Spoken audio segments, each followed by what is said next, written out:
Hello दोस्तों। हम लोग अपने मनोविज्ञान में प्रैक्टिस सेट सॉल्व कर रहे थे। किसके लिए? यूपी टेट और सी टेट के लिए। स्पेशली ये हमारा सीडीपी का क्रैश कोर्स है जिसमें आपको डेली एक टॉपिक पे वीडियो और प्लस एक प्रैक्टिस सेट लगाने को मिलता है। आइए हम लोग अपनी वीडियो को आगे बढ़ाते हैं और क्वेश्चंस को डिस्कस करते हैं कि किस किस टाइप के क्वेश्चंस हमारे एग्ज़ाम के पॉइंट ऑफ व्यू से इम्पॉर्टेंट है। जैसा कि पहला क्वेश्चन लिखा है, प्रयोगात्मक मनोविज्ञान का जनक कहा जाता है। बहुत इंपॉर्टेंट क्वेश्चन है। प्रीवियस वीडियो में मैं समझा चुका हूँ। प्रयोगात्मक मनोविज्ञान का जनक हमारे विलियम वुंड को कहा जाता है। क्लियर? नेक्स्ट क्वेश्चन को आते हैं। क्या लिखा है? अमेरिका मनोवैज्ञानिक। क्या लिखा है? अमेरिकी मनोवैज्ञानिक। क्या लिखा है? अमेरिकी मनोविज्ञान का जनक कहा जाता है। तो इसका आंसर भी मैं बता चुका हूँ। इसका आंसर क्या है? William James. तो विलियम जेम्स को हमारे अमेरिकी मनोविज्ञान का जनक कहा जाता है। क्लियर है ना? इजी क्वेश्चंस हैं और ये हम लोग के एग्जाम में पूछ ले जाते हैं। और देखिए, जो दिक्कत होती है ना वो इजी क्वेश्चंस में होती है, क्योंकि इजी क्वेश्चंस कभी कभार हम लोग भूल जाते हैं तो वो हम लोगों को बहुत दिक्कत करता है। बाद में आके देखते हैं कि यार ये तो गलत ही हो गया। तो मतलब हम लोग को इजी क्वेश्चंस भी साथ में लेते हुए चलने हैं। तो जैसे कि ये लिखा हुआ है, वुंड के द्वारा स्थापित स्कूल का नाम। तो वुंड जो थे उनके द्वारा कौन सी मनोविज्ञान की संप्रदाय स्थापित की गई थी? कौन सी? संरचनावाद। और हमारी मनोविश्लेषणवाद किसके द्वारा की गई थी? Sigmund Freud. ये दोनों बहुत इंपॉर्टेंट हैं। सिगमंड फ्राइड की मनोविश्लेषणवाद और वुंड की संरचनावाद। ठीक है ना? और व्यवहारवाद किसका? जेबी वॉटसन का। इस पे बेस बहुत से क्वेश्चंस आते हैं। अब जैसे कि नया क्वेश्चन लिखा है कि जिस समूह में स्वतंत्र चर उपस्थित रहता है उसे कहते हैं। जिस समूह में स्वतंत्र चर उपस्थित रहता है उसे हम लोग प्रयोगात्मक समूह कहते हैं। तो यानी कि जो हम लोग का प्रयोगात्मक समूह है उसमें हम लोग का स्वतंत्र चर उपस्थित रहता है। क्लियर? नेक्स्ट क्वेश्चन क्या कह रहा है? मनोविज्ञान को व्यवहार के विज्ञान के रूप में सबसे पहले परिभाषित किया गया। तो जैसा कि हम लोग जानते हैं, ऑप्शन में वॉटसन लिखा है और वॉटसन हमारे क्या थे? मनोविज्ञान के अंतर्गत जो मनोविज्ञान की संप्रदाय कौन सी? व्यवहारवाद आता है। उसके जनक किन्हें माना जाता है? हमारे जेबी वॉटसन को। तो इसका आंसर आसान सा है, क्या? वॉटसन द्वारा। यानी कि वॉटसन द्वारा मनोविज्ञान को व्यवहार का विज्ञान कहा गया। क्लियर? अब नेक्स्ट क्वेश्चन देखते हैं। नेक्स्ट क्वेश्चन क्या कह रहा है? डी एनीमिया रचना है। एग्जाम में हमारे बुक्स के नेम भी आ जाते हैं। तो जितने बुक्स के नेम हैं उनको भी हम लोगों को ध्यान से पढ़ना है। तो जो डी एनीमिया बुक है वो हमारी किसकी है? अरस्तु की है। तो इसका आंसर क्या जाएगा? ए अरस्तु। क्लियर? नेक्स्ट क्वेश्चन पे आते हैं। नेक्स्ट क्वेश्चन क्या कह रहा है? मनोविज्ञान का अतीत बहुत लंबा है लेकिन इतिहास बहुत छोटा है। ये कथन हमारा किसका है? ये कथन हमारे एबिंगहास का है। क्या? कि मनोविज्ञान का अतीत बहुत लंबा है परंतु इतिहास बहुत छोटा है। इसका आंसर क्या जाएगा? Option number A. क्लियर है?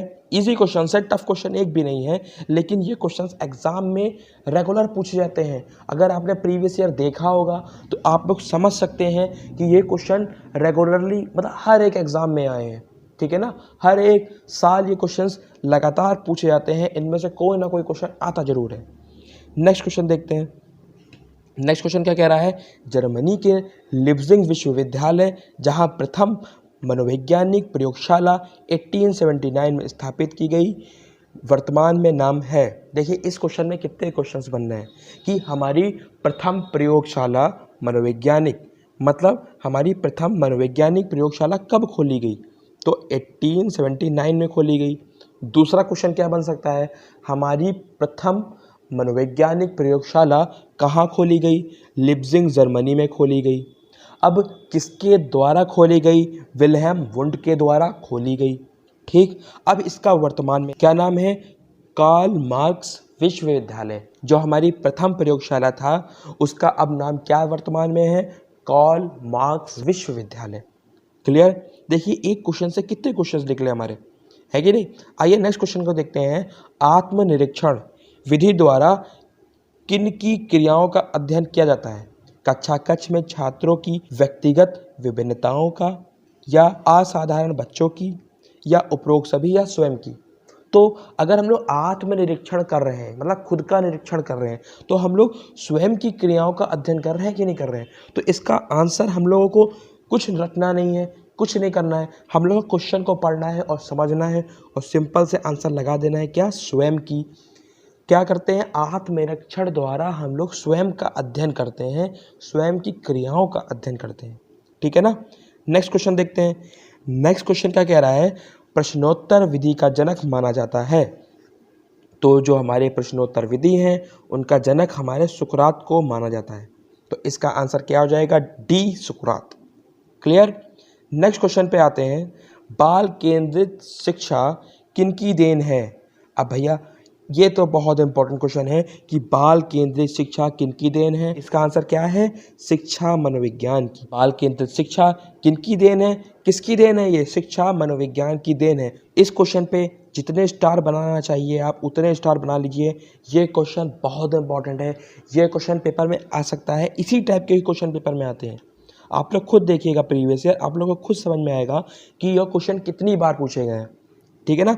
आइए देखते हैं नेक्स्ट क्वेश्चन। शिक्षा मनुष्य की अंतर्निहित क्षमता का परिपूर्णता से विकास करती है।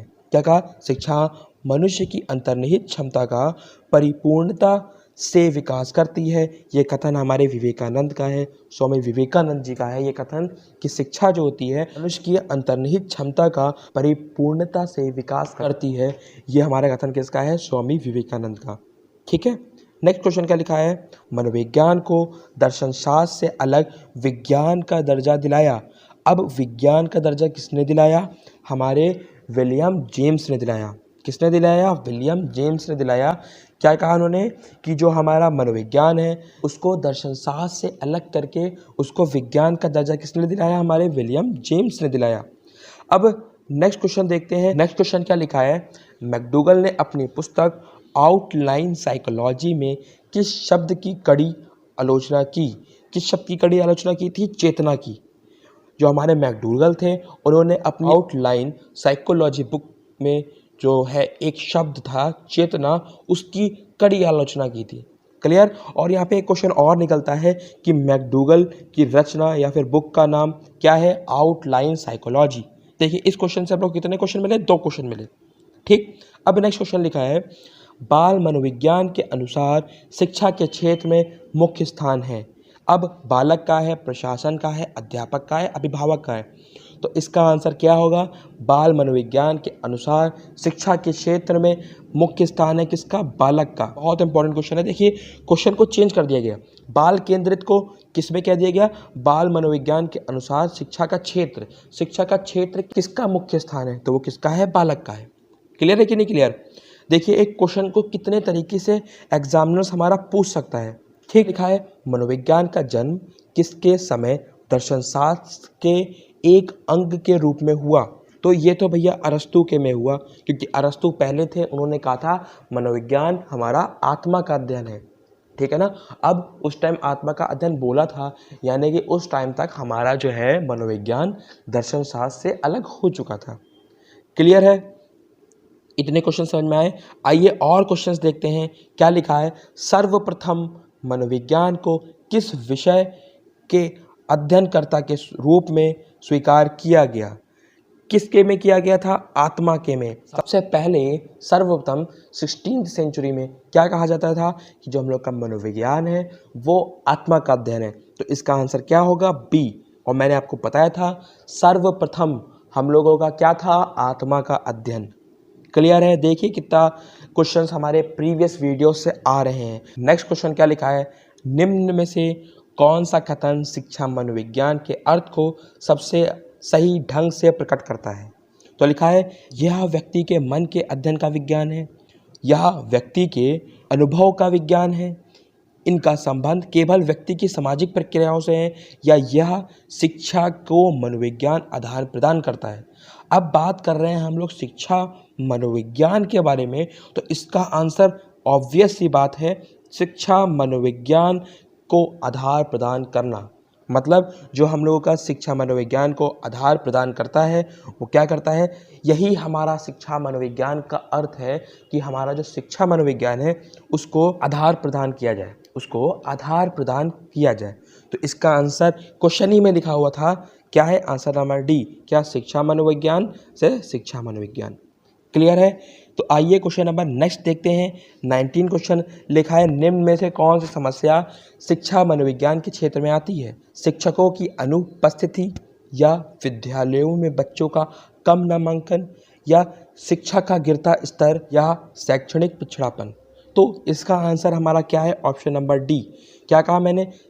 कौन सी समस्या शिक्षा मनोविज्ञान के अंतर्गत आती है? ये नहीं आती, ना ये आती है, ना ये आती है। क्या आती है? शैक्षणिक पिछड़ापन। क्लियर है। तो मनोविज्ञान, शिक्षा मनोविज्ञान है, उसके क्षेत्र में सबसे महत्वपूर्ण जो समस्या है, जो सबसे ज़्यादा समस्यागत हमारा विषय है, वो क्या है? शैक्षणिक पिछड़ापन। क्लियर। अपने वीडियो के लास्ट क्वेश्चन पे आते हैं और देखते क्या लिखा है। शिक्षा मनोविज्ञान के मुख्य तत्व हैं। क्या शिक्षार्थी, सीखने की प्रक्रिया, अध्यापक, या सभी? ऑब्वियस सी बात है, इसका आंसर क्या होगा? सभी, क्योंकि ये सब हमारे मुख्य तत्व हैं। किसके? शिक्षा मनोविज्ञान के। तो आज की वीडियो में हम लोगों ने 20 क्वेश्चन समझे हैं। वीडियो जल्दी हो गई है क्योंकि क्वेश्चंस भी छोटे थे। मिलते हैं नेक्स्ट वीडियो में, तब तक के लिए बाय।